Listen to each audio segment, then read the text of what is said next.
श्री गणेशाय नमः। संकष्टी गणेश चतुर्थी व्रत करने से घर परिवार में आ रही विपदा दूर होती है। कई दिनों से रुके मांगलिक कार्य संपन्न होते हैं तथा भगवान श्री गणेश असीम सुखों की प्राप्ति कराते हैं। माह की किसी भी चतुर्थी के दिन भगवान श्री गणेश की पूजा के दौरान संकष्टी गणेश चतुर्थी व्रत की कथा पढ़ना अथवा सुनना जरूरी होता है। इससे संबंधित 4 कथाएं प्रचलित हैं। पहली कथा। पौराणिक एवं प्रचलित श्री गणेश कथा के अनुसार एक बार देवता कई विपत्तियों में घिरे थे। तब वह मदद मांगने भगवान शिव के पास आए। उस समय शिव के साथ कार्तिकेय तथा गणेश जी बैठे थे। देवताओं की बात सुनकर शिव जी ने कार्तिकेय व गणेश जी से पूछा कि तुम में से कौन देवताओं के कष्टों का निवारण कर सकता है। तब कार्तिकेय व गणेश जी दोनों ने ही स्वयं को इस कार्य के लिए समक्ष बताया। इस पर भगवान शिव ने दोनों की परीक्षा लेते हुए कहा कि तुम दोनों में से जो सबसे पहले पृथ्वी की परिक्रमा करके आएगा वही देवताओं की मदद करने जाएगा। भगवान शिव के मुख से यह वचन सुनते ही कार्तिकेय अपने वाहन मोर पर बैठकर पृथ्वी की परिक्रमा के लिए निकल गए। परंतु गणेश जी सोच में पड़ गए कि वह चूहे के ऊपर चढ़कर सारी पृथ्वी की परिक्रमा करेंगे तो इस कार्य में उन्हें बहुत समय लग जाएगा। तभी उन्हें एक उपाय सूझा। गणेश अपने स्थान से उठे और अपने माता पिता की 7 बार परिक्रमा करके वापस बैठ गए। परिक्रमा करके लौटने पर कार्तिकेय स्वयं को विजेता बताने लगे। तब शिव जी ने श्री गणेश से पृथ्वी की परिक्रमा ना करने का कारण पूछा। तब गणेश ने कहा, माता पिता के चरणों में ही समस्त लोक है। यह सुनकर भगवान शिव ने गणेश जी को देवताओं के संकट दूर करने की आज्ञा दी। इस प्रकार भगवान शिव ने गणेश जी को आशीर्वाद दिया कि चतुर्थी के दिन जो तुम्हारा पूजन करेगा और रात्रि में चंद्रमा को अर्घ्य देगा उसके तीनों पाप ताप यानी दैहिक ताप, दैविक ताप तथा भौतिक ताप दूर होंगे। इस व्रत को करने से व्रतधारी के सभी तरह के दुख दूर होंगे और उसे जीवन के भौतिक सुखों की प्राप्ति होगी। चारों तरफ से मनुष्य की सुख समृद्धि बढ़ेगी। पुत्र पौत्रादि धन ऐश्वर्य की कमी नहीं हो रहेगी। सुनते हैं दूसरी गणेश चतुर्थी की व्रत की दूसरी कथा सुनते हैं। एक समय की बात है। राजा हरिश्चंद्र के राज्य में एक कुम्हार था। वह मिट्टी के बर्तन बनाता लेकिन वे कच्चे रह जाते थे। एक पुजारी की सलाह पर उसने इस समस्या को दूर करने के लिए एक छोटे बालक को मिट्टी के बर्तनों के साथ आवा में डाल दिया। उस दिन संकष्टी चतुर्थी का दिन था। उस बच्चे की माँ अपने बेटे के लिए परेशान थी। उसने गणेश जी से बेटे की कुशलता की प्रार्थना की। दूसरे दिन जब कुमार ने सुबह उठकर देखा तो आवा ने उसके बर्तन तो पक गए थे लेकिन बच्चे का बाल बाका भी नहीं हुआ था। वह डर गया और राजा के दरबार में जाकर सारी घटना बताई। इसके बाद राजा ने उस बच्चे और माँ को बुलवाया तो माँ ने सभी तरह के विघ्नों को दूर करने वाली संकष्टी चतुर्थी का वर्णन किया। इस घटना के बाद से महिलाएं संतान और परिवार के सौभाग्य के लिए संकट चौथ का व्रत करने लगी। तीसरी कथा। एक समय की बात है कि विष्णु भगवान का विवाह लक्ष्मी जी के साथ निश्चय हो गया। विवाह की तैयारी होने लगी। सभी देवताओं को निमंत्रण भेजे गए परंतु गणेश जी को निमंत्रण नहीं दिया। कारण जो भी रहा हो, अब भगवान विष्णु की बारात जाने का समय आ गया। सभी देवता अपनी पत्नियों के साथ विवाह समारोह में आए। उन सब ने देखा कि गणेश जी कहीं दिखाई नहीं दे रहे। तब वे आपस में चर्चा करने लगे कि क्या गणेश जी को नहीं न्योता है या स्वयं गणेश जी ही नहीं आए हैं। सभी को इस बात का पर आश्चर्य होने लगा। तभी सबने विचार किया कि विष्णु भगवान से ही इसका कारण पूछा जाए। विष्णु भगवान से पूछने पर उन्होंने कहा कि हमने गणेश जी के पिता भोलेनाथ महादेव को न्योता भेजा है। यदि गणेश जी अपने पिता के साथ आना चाहते हैं तो आ जाते। अलग से न्योता देने की कोई आवश्यकता भी नहीं थी। दूसरी बात यह है कि उनको 1.25 मन मूंग, 1.25 मन चावल, 1.25 मन घी और 1.25 मन लड्डू का भोजन दिन भर में चाहिए। यदि गणेश जी नहीं आएंगे तो कोई बात नहीं, दूसरे के घर जाकर इतना सारा खाना पीना अच्छा भी नहीं लगता। इतनी वार्ता कर ही रहे थे कि किसी एक ने सुझाव दिया, यदि गणेश जी आ भी जाए तो उनको द्वारपाल बनाकर बैठा देंगे कि आप घर की याद रखना। आप तो चूहे पर बैठकर धीरे धीरे चलोगे तो बारात से बहुत पीछे रह जाओगे। यह सुझाव भी सबको पसंद आ गया तो विष्णु भगवान ने भी अपनी सहमति दे दी। होना क्या था कि इतने में गणेश जी वहां आ पहुंचे और उन्हें समझा बुझाकर घर की रखवाली करने बिठा दिया। बारात चल दी। तब नारद जी ने देखा कि गणेश जी तो दरवाजे पर ही बैठे हुए हैं। तो वे गणेश जी के पास गए और रुकने का कारण पूछा। गणेश जी कहने लगे कि विष्णु भगवान ने मेरा बहुत अपमान किया है। नारद जी ने कहा कि आप अपनी मूषक सेना को आगे भेज दे तो वह रास्ता खोद देगी, जिसके उनके वाहन धरती में धंस जाएंगे। तब आपको सम्मानपूर्वक बुलाना पड़ेगा। अब तो गणेश जी ने अपनी मूषक सेना जल्दी से आगे भेज दी और सेना ने जमीन पोली कर दी। जब बारात वहां से निकली तो रथों के पहिए धरती में धंस गए। लाख कोशिश करे परंतु पहिए नहीं निकले। सभी ने अपने अपने उपाय किए परंतु पहिए तो नहीं निकले, बल्कि जगह जगह से टूट गए। किसी की समझ में नहीं आ रहा था कि अब क्या किया जाए। तब तो नारद जी ने कहा, आप लोगों ने गणेश जी का अपमान करके अच्छा नहीं किया। यदि उन्हें मना कर लाया जाए तो आपका कार्य सिद्ध हो सकता है और यह संकट टल सकता है। शंकर भगवान ने अपने दूत नंदी को भेजा और वे गणेश जी को लेकर आए। गणेश जी का आदर सम्मान के साथ पूजन किया।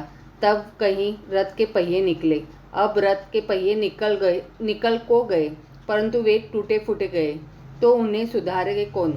पास के खेत में खाती काम कर रहा था, उसे बुलाया गया। खाती अपना कार्य करने के पहले श्री गणेशाय नमः कहकर गणेश जी की वंदना मन ही मन करने लगा।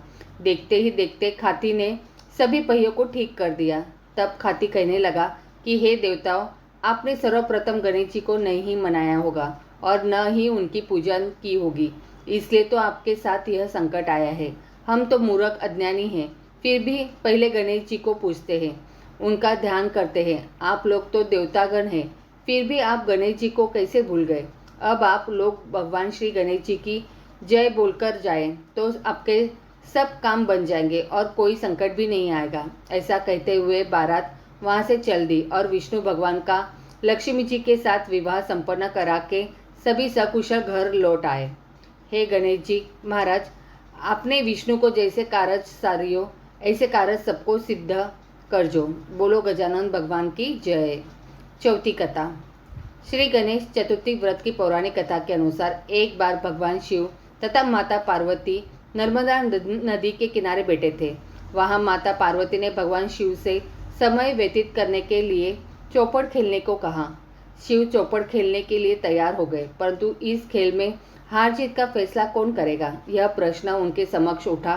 तो भगवान शिव ने कुछ तिनके एकत्रित कर उसका एक पुतला बनाकर उसकी प्राण प्रतिष्ठा कर दी और पुतले से कहा, बेटा, हम चौपड़ खेलना चाहते हैं, परंतु हमारी हार जीत का फैसला करने वाला कोई नहीं है, इसलिए तुम बताना कि हम दोनों में से कौन हारा और कौन जीता। उसके बाद भगवान शिव और माता पार्वती का चौपड़ खेल शुरू हो गया। यह खेल 3 बार खेला गया और संयोग से तीनों बार माता पार्वती ही जीत गई। खेल समाप्त होने के बाद बालक से हार जीत का फैसला करने के लिए कहा गया, तो उस बालक ने महादेव जी को विजयी बताया। यह सुनकर माता पार्वती क्रोधित हो गई और क्रोध में उन्होंने बालक को लंगड़ा होने, कीचड़ में पड़े रहने का श्राप दे दिया। बालक ने माता पार्वती से माफ़ी मांगी और कहा कि यह मुझसे अज्ञानतावश ऐसा हुआ है, मैंने किसी द्वेष भाव में ऐसा नहीं किया। बालक द्वारा क्षमा मांगने पर माता ने कहा, यहाँ गणेश पूजन के लिए नाग कन्या आएंगी, उनके कहे अनुसार तुम गणेश व्रत करो, ऐसा करने से तुम मुझे प्राप्त करोगे। यह कहकर माता पार्वती शिव के साथ कैलाश पर्वत पर चली गई।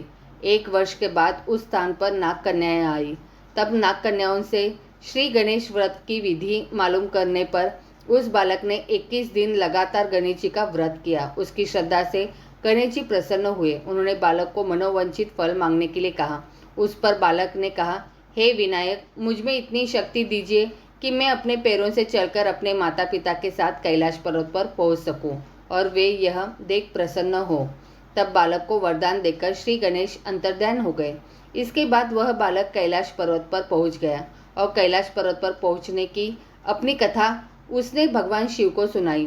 चौपड़ वाले दिन से माता पार्वती शिवजी से विमुख हो गई थी। अतः देवी के रुष्ट होने पर भगवान शिव ने भी बालक के बताए अनुसार 21 दिनों तक श्री गणेश का व्रत किया।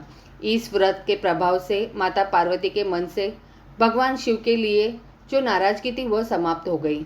तब यह व्रत विधि भगवान शंकर ने माता पार्वती को बताई। यह सुनकर माता पार्वती के मन में भी अपने पुत्र कार्तिकेय से मिलने की इच्छा जागृत हुई। तब माता पार्वती ने भी 21 दिन तक श्री गणेश का व्रत किया तथा दुर्वा, फूल और लड्डुओं से गणेश जी का पूजन अर्चन किया।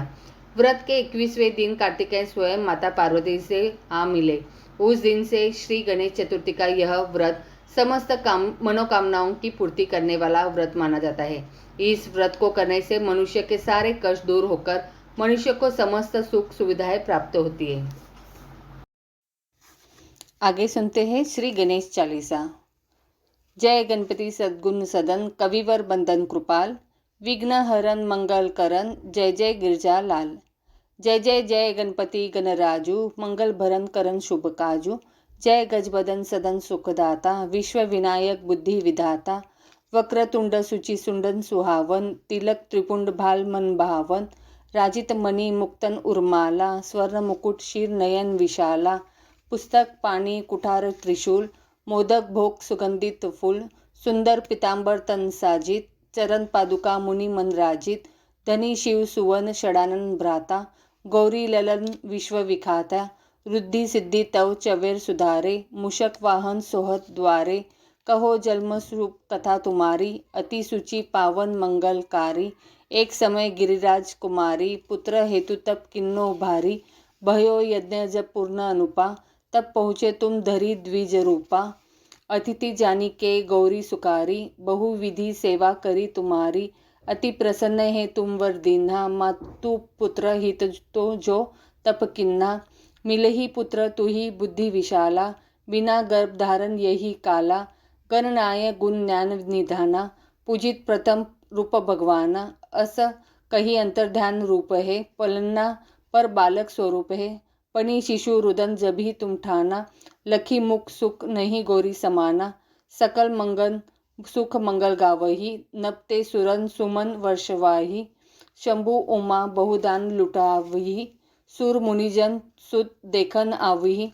लखी अति आनंद मंगल साजा, देखन भी आए शनि राजा। निज अवगुण गुणी शवनी मन माही, बालक देखन चाहत नाही। गिरिजा कछु मन में भेद बढ़ायो, उत्सव मोर न शनि तू ही भायो। कहन लगे शनि मन सकुचाई, का कहियो शिशु मोहि दिखाई। नहीं विश्वास उमा कर भयु, शनि सो बालक देखन कहियो। पढ़ते ही शनि ध्रुग कोण प्रकाशा, बालक सिर उड़ी गयो आकाशा। गिरजा गिरी विकल है धरनी, सो दुख दशा गयो नहीं वरनी। आहाकार मचो कैलाशा, शनि किन्हो लखी सुत को नाशा। तुरत गरुड़ चढ़ी विष्णु सिधाहे, काटी चक्र सो गजशीर लाए। बालक के धड़ ऊपर धार्यो, प्राण मंत्र पढ़ी शंकर डार्यो। नाम गणेश शंभु तब किन्हा, प्रथम पूज्य बुद्धि निधि वर दिन्हे। बुद्धि परीक्षा जब शिव किन्हा, पृथ्वी कर प्रदक्षिणा लिन्हा। चले षडानन भरमी बुलाई, रचे बेट तुम बुद्धि उपाई। चरण मातु पितु के धर लिन्हे, तिनके साथ प्रदक्षिण किन्हे। धनी गणेश कही शिव ही अर्षे, नभते सुरन सुमन बहु बरसे। तुमरी महिमा बुद्धि बढ़ाई, शेष सहस मुख सके न गाई। मैं मतिहीन मलिन दुखारी, करहु कौन विधि विनय तुम्हारी। भजत राम सुंदर प्रभुदासा, जग प्रयाग ककरा व दुर्वासा। अब प्रभु दया दिन कर कीजे, अपनी भक्ति शक्ति कछु दीजे। दोहा। श्री गणेश यह चालीसा पाठ करे धर ध्यान, नित नव मंगल गृह बसे, लहे जगत सम्मान। संबंध अपने सहस्रदश, ऋषि पंचमी दिनेश, पुरन चालीसा भयो, मंगल मूर्ति गणेश। इति श्री गणेश चालीसा संपूर्णम।